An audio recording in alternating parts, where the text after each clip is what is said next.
कसं आहे, आता न्यायालयाचा दरवाजा कोणी ठोठावावा हा ज्याचा त्याचा अधिकार आहे लोकशाहीमध्ये मिळालेला. पण सगळी प्रक्रिया ही जी झाली, 6 माननीय खासदारांनी शिवसेनेबरोबर विलिनीकरण केलं, कायद्याच्या सगळ्या संसदीय आयुधांच्या सगळ्या घटनेतल्या सगळ्या नियमानुसार मान्य लोकसभा अध्यक्ष महोदयांनी त्याला मान्यता दिली आणि आता हे सर्व 6च्या 6 खासदार मिळून शिवसेनेचा लोकसभेतला खासदारांची संख्या आता 13 झालेली आहे. आता हे नियमानुसार झाल्यानंतर सुद्धा परत न्यायालयामध्ये जायचं, न्यायालयीन प्रक्रिया वाढवायच्या. ठीक आहे, तर त्यांना करायचं ते करू द्या, परंतु ह्या ज्या प्रक्रिया झालेल्या आहेत त्या पूर्णपणानं संविधानिक आहेत, कायद्याच्या घटनेच्या चौकटीत बसणाऱ्या आहेत. त्यामुळं त्यांनी जरी असे किती प्रयत्न केले तरी त्यांना काही यश मिळेल असं नाही.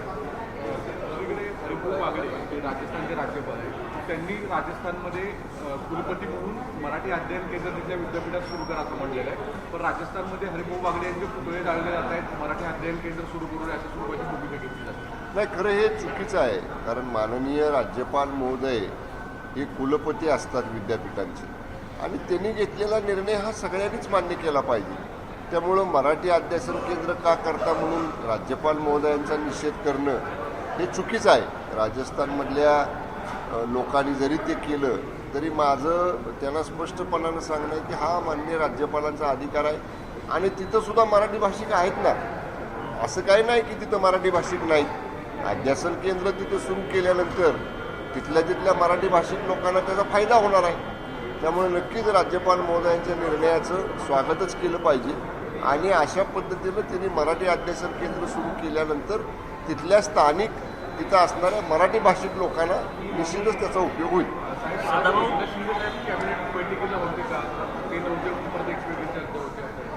नाही, आज साहेब पंढरपूरचा दौरा करून साहेब नेहमीच वारीमध्ये जातात, आपल्याला सगळ्यांना माहिती आहे. पायी जातात, ते झाल्यानंतर आरोग्य व्यवस्थेची पाहणी करतात, तिथली स्वच्छतेची वगैरे पाहणी करतात आणि तो सगळा दौरा आटपून उशिरा काल साहेब दरेगावी आलेले आहेत आणि तिथेही असल्यामुळे त्यांना थोडंसं आज शक्य झालेलं आहे कॅबिनेटला यायला. पण आम्ही सगळेजण होतो, असं काही नाही.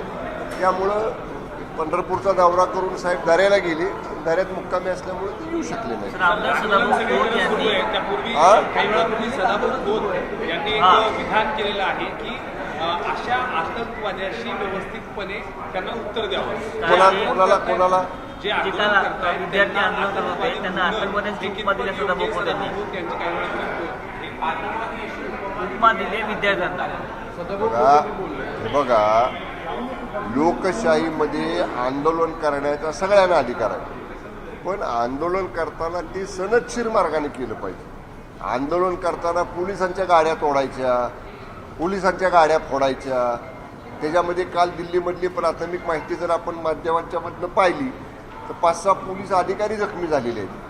त्यामुळं असा कायदा हातात घेणं बरोबर नाही. कुणी विद्यार्थी संघटना असतील किंवा कुणी असेल, असं आतंकवादी त्यांना म्हणता येणार नाही. आतंकवादी म्हणजे काय, जे अंधाधुंद गोळीबार करतात, जीव घेतात, एखाद्या देशाविरुद्ध आपल्या काही कारवाई करतात, त्यांना आतंकवादी म्हणतो आपण.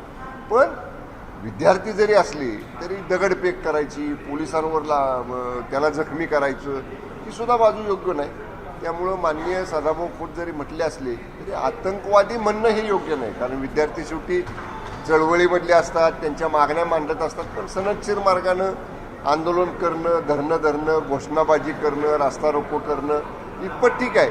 पण सरकारी मालमत्तेचं नुकसान, सरकारी वाहनांचं नुकसान, सरकारी अधिकारी कर्मचाऱ्यांना जखमी करणं हे देखील काही योग्य नाही.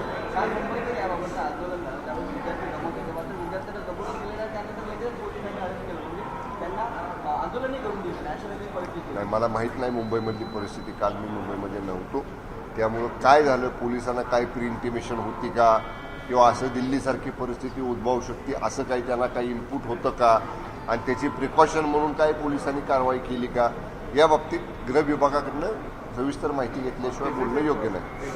ICC बोर्डमध्ये मराठी पुस्तकांमध्ये अनेक शब्दांच्या चुका आहेत आणि वारंवार अशा स्वरूपाची मराठी भाषेची अवहेलना होती.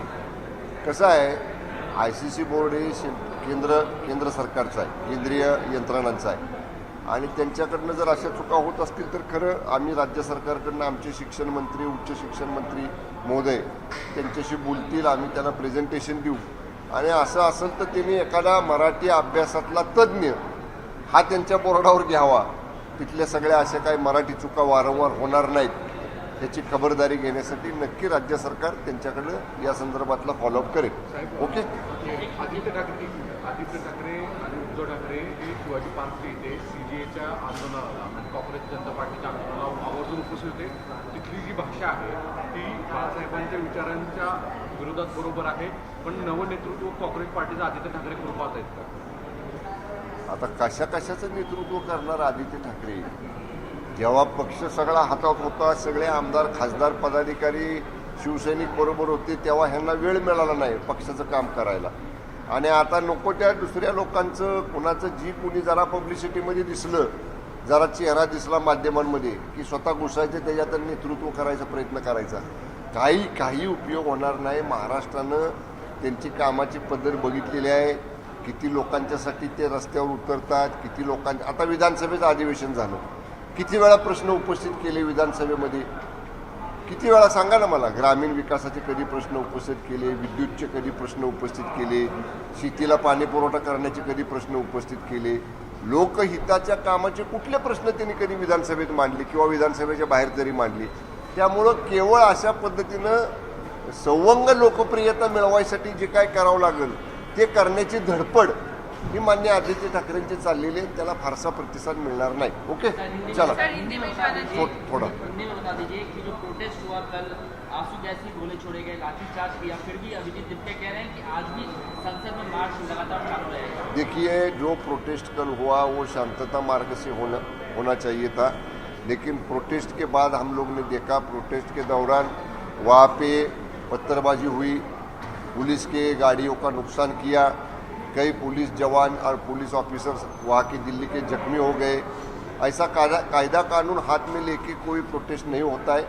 उनको शांतता के मार्ग से प्रोटेस्ट करना चाहिए था. और अगर प्रोटेस्ट शांतता के मार्ग से करने के बाद भी, लेकिन कल भी आपने देखा बीजेपी के केंद्रीय मंत्री महोदय ने उनके डेलीगेशन को मिलने के लिए बुलाया था, उनसे बातचीत की और कहा थोड़ा समय सरकार को दीजिए, सरकार आपके निवेदन पर विचार करेगी. तो सरकार के ऐसे सीनियर मिनिस्टर ने कहने के बाद भी उन्होंने टाइम देना चाहिए था. ऐसा कायदा हाथ में लेके प्रोटेस्ट करना उचित नहीं है. सर, आपके 6 नए साथियों को जो है संसद में स्पीकर की मंजूरी मिल गई है, बैठने की जगह मिल गई है, स्ट्रेंथ बढ़ा है, क्या कहें? देखिए, ये जो 6 सांसद शिवसेना में आदरणीय एकनाथ जी शिंदे साहब के नेतृत्व में शामिल हुए हैं, ये पूरा प्रोसेस जो हुआ है वो लीगली, कॉन्स्टिट्यूशनली और जो संविधानिक बातें हैं उसकी पूरी पूर्तता करके हुई है. और ये सब देखने के बाद ही माननीय लोकसभा अध्यक्ष महोदय ने ये 6 ही सांसदों का विलीनीकरण शिवसेना में किया है. और अभी शिवसेना की स्ट्रेंथ 13 तक लोकसभा में गई है और सभी शिवसेना के 13 ही सांसद एक जगह उनके पार्लियामेंट में सिटिंग अरेंजमेंट भी लोकसभा सचिवालय ने की है. इससे यही साबित होता है कि अभी शिवसेना का विलीनीकरण किया हुआ 6 सांसदों का गठ ओरिजिनल शिवसेना में आ गया है. सर, एक सवाल ये भी है, वंदे मातरम को लेकर सरकार ने कहा कि जो अपमान करेगा या नहीं बोलेगा, केंद्रीय गृह मंत्री अमित शाह जो हैं बिल लेके आने वाले हैं जिसके तहत 3 साल तक की सजा का प्रावधान है, क्या कहें? वो तो है ना. अब जब पार्लियामेंट में बिल पारित होता है, पार्लियामेंट में कायदा पारित होता है, तो उसको सब लोग ने फॉलो करना चाहिए. अभी असेंबली का कल ही सेशन चालू, पार्लियामेंट का कल ही सेशन चालू हुआ है. ये बिल पर डिस्कशन होगा और अगर ये बिल पारित होता है केंद्र सरकार में, पार्लियामेंट में, तो इसके बाद वो राज्यों को भी आएगा और जो केंद्र सरकार निर्देश देगी उसी हिसाब से राज्य सरकार काम करेगी. ओके.